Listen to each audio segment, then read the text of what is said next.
Bonjour ou bonsoir à tous, ça dépend à quelle heure vous allez regarder cette vidéo, c'est une petite mise au point juste pour vous dire que bon, c'est une vidéo test format, donc ne soyez pas trop méchants avec moi, c'est la première fois que je fais ce genre de vidéo, donc peut-être mon argumentation ne sera pas parfaite, ma diction ne sera pas parfaite, mais je suis là pour apprendre, donc si vous voulez faire des commentaires constructifs, je serai prêt à les lire. Vous pouvez aussi me joindre via le Discord de la communauté qui a été créé par les fans, ce n'est pas mon Discord, donc vous pouvez me trouver là-bas. Je suis aussi sur Twitter, donc voilà, je suis prêt à prendre vos critiques, mais qu'elles soient constructives pour aider à l'amélioration de la chaîne et pour me faire évoluer même mentalement. Je suis là pour apprendre, je suis là pour comprendre. Donc merci beaucoup et à très vite. Maintenant, lançons la vidéo. Vous voulez savoir pourquoi j'ai une voix un peu blasée? Je vais vous expliquer. Je suis SM de l'univers 123 et j'ai eu un petit accident. Et vous allez comprendre pourquoi. Oui, j'ai fusionné avec un chat qui n'a pas vraiment beaucoup d'humour. Je vous expliquerai un jour pourquoi j'ai eu cet accident, en espérant que SM de la dimension normale ne me vire pas. Allez, on commence la vidéo, générique.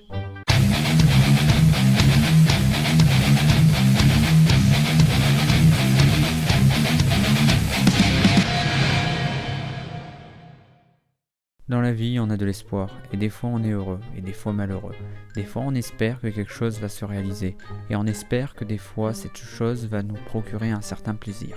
C'est le cas dans les adaptations de manga en animé. Souvent elles sont bien adaptées, et des fois elles nous procurent un plaisir encore plus fort que le manga que nous avons lu. Mais d'autres fois, ça devient de la merde incommensurable, et une trahison pour les lecteurs du manga, tellement que certains de ces mangas ont tout simplement sombré dans l'oubli, ou sinon ont été boudés par les fans. Alors nous allons commencer par le numéro 1, Tokyo Ghoul Route A. Alors c'est une adaptation de la saison 2 de Tokyo Ghoul, et là vous allez voir très vite que c'est du n'importe quoi. Alors au niveau des graphismes, c'est beau, les OST sont magnifiques, mais l'histoire est à chier, le montage est complètement pourri, on ne comprend rien. C'est complètement de la merde, j'en avais parlé dans une vidéo sur la critique de Tokyo Ghoul de l'animé. C'est du n'importe quoi, on ne comprend rien à l'histoire, c'est mal monté, c'est mal fichu, c'est très rapide, et on se dit mais qu'est-ce qu'il fout Kaneki? Il est complètement fou. Alors le personnage principal décide directement de rejoindre une organisation de ghouls terroristes, il va enchaîner plein de choses, on ne comprend pas vraiment, il y a des personnages qui apparaissent, qui disparaissent, sauf si tu as lu le manga tu comprendras peut-être quelque chose. Toutes les parties les plus croustillantes et même certains personnages ont complètement disparu de l'intrigue, genre le scientifique complètement fou qui a traficoté le corps de Kaneki, celui-là il a complètement disparu, on comprend rien du tout, on a un enchaînement de personnages qui ont des liens, on sait même pas pourquoi, et il y a un enchaînement d'épisodes et de péripéties dignes d'un épileptique. On se retrouve donc à la fin avec une fin en queue de poisson, on se dit merde mais qu'est-ce qui va se passer? Et le personnage se suicide, limite il se rend. Voilà, fini, fin de l'intrigue, t'as regardé 12 épisodes pour rien, ça n'a servi à rien, regarde le manga mec. On va pas partir sans vous montrer ce petit exemple. Vous voyez ici les pages du scan de Tokyo Ghoul où Kaneki affronte Amura et ce combat est épique. Il est magique, enfin il est même horrible pour Kaneki, mais c'était très intéressant. Je ne comprends pas pourquoi ils n'ont pas mis cette partie-là. On nous met un combat d'anthologie et on le remplace à la place par un truc complètement débile avec une musique complètement niais, avec un Kaneki qui est triste et qui se rend. Voilà, c'est tout ce que vous pourrez voir dans cette partie-là. Alors heureusement, Tokyo Ghoul RE a remonté le niveau, mais c'est très dommage, on n'a pas pu avoir ce combat-là et ça restera une frustration pour beaucoup de gens. Numéro 2, Pandora Hearts. Un manga qui est magnifique, un manga bien dessiné, qui est super bien structuré, une histoire très intéressante, un remake de Alice au Pays des Merveilles version manga. Vraiment que du gâteau, que du magnifique, la cerise sur le gâteau. Vraiment, je prends mon pied quand je regarde ce manga en papier. Et là, j'étais tout content d'arriver vers l'adaptation en animé.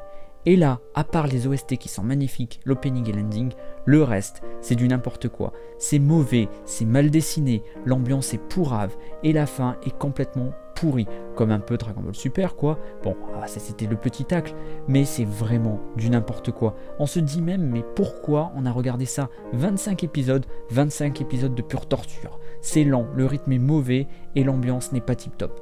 Je vous conseille quand même les OST qui sont magnifiques, mais sinon ça ne vaut pas le coup. Je croise les doigts qu'un jour il y ait une réadaptation de ce manga en HD, comme a été le cas pour Parasite. Alors là, je sens que je vais foutre le seum à des gens et que des gens vont mettre leur haine en commentaire, mais ce n'est que mon avis.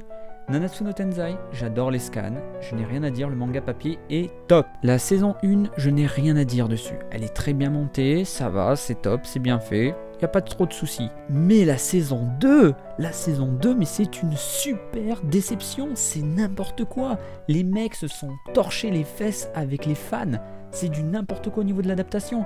Les musiques sont mal placées, Escanor qui devait envoyer du pâté, il est bof bof, l'animation est moyenne sans plus, les openings sont oubliables, mais sérieusement, c'est dommage, alors que ce manga a un potentiel de malade. On approche petit à petit de la fin au niveau des scans, mais putain, pourquoi vous avez fait ça ? Pourquoi vous n'avez pas mis le temps ?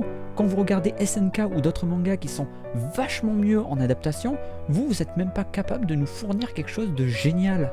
Les combats manquent de puissance, manquent de dynamisme. Tu es là, tu te dis mais mon Dieu, qu'est-ce qui se passe ? Tu sens pas la puissance. C'est un peu comme des BS, il n'y a pas de puissance. Alors que dans le manga papier, mais c'est d'une puissance colossale, titanesque. T'as la moitié du décor qui vibre à chaque coup.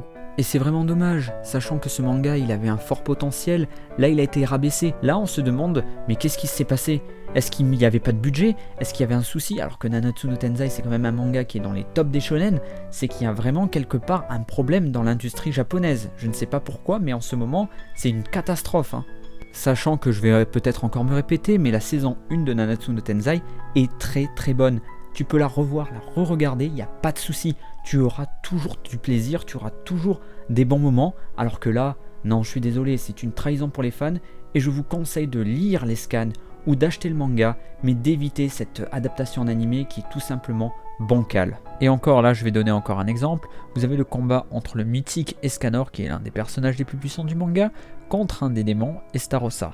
Donc normalement le combat aurait dû être stylé, comme vous le voyez sur les planches. Vous voyez la grandeur, la puissance d'Escanor, une puissance limite divine, praise the sun. Et cet Escanor va affronter cet Estarossa qui est un amour. Et à ce moment-là, normalement, on doit ressentir une hype, une folie. Quand on avait lu les scans, c'était de la folie. Et là en animation, je sais pas, la voix d'Escanor, elle va pas avec le corps ultra costaud. Les effets de puissance, les muscles sont atténués et c'est vraiment dommage, on perd l'aspect de l'auteur, l'aspect artistique, la patte artistique de l'auteur et on trouve un truc un peu étrange. Moi j'ai été un petit peu choqué par ce genre d'animation. Après c'est mon avis personnel et j'attends que vous débattiez en commentaire pour me dire si j'ai raison ou tort. Maintenant passons à la dernière adaptation ratée. Il fallait que j'en parle parce que pour moi c'est l'une des plus grosses déceptions pour tous les mangas confondus. Le manga que j'adore, Berserk. Tout simplement Berserk. Vous allez voir les scans, là je vais vous montrer des images de scans, même si ça va me démonétiser, je m'en fiche. Voilà ce que fait l'auteur. L'auteur est un génie, un maniaque, un fou. Il fait des choses qui sont artistiques, telle une toile.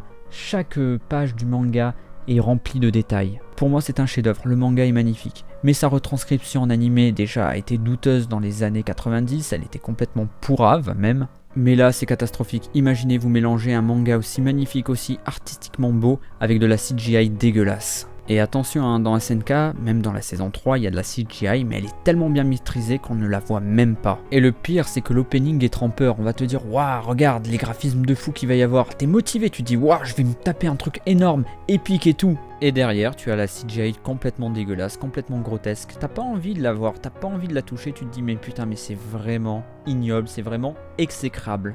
Tellement que les fans ont boudé complètement cet animé et que maintenant même la saison 3, je suis même pas sûr qu'elle puisse faire le succès qu'a eu le début de la saison 1 tellement que la CGI a dégoûté les gens. Pourtant Berserk a 3 films excellents qui s'occupent de la partie du Golden Age, de l'âge d'or, et je vous conseille fortement si vous voulez vous initier à Berserk de regarder ces 3 films qui sont tous juste magistraux. Je vous invite donc à regarder le manga papier et regarder les films qui sont d'excellente qualité. Cette vidéo de Science Manga vient de se finir, j'espère qu'elle vous a plu. J'espère que vous la partagerez et si jamais ça vous plaît, je ferai d'autres vidéos de ce style. Je vous fais de gros bisous et je vous dis à la prochaine, à très vite, bye bye.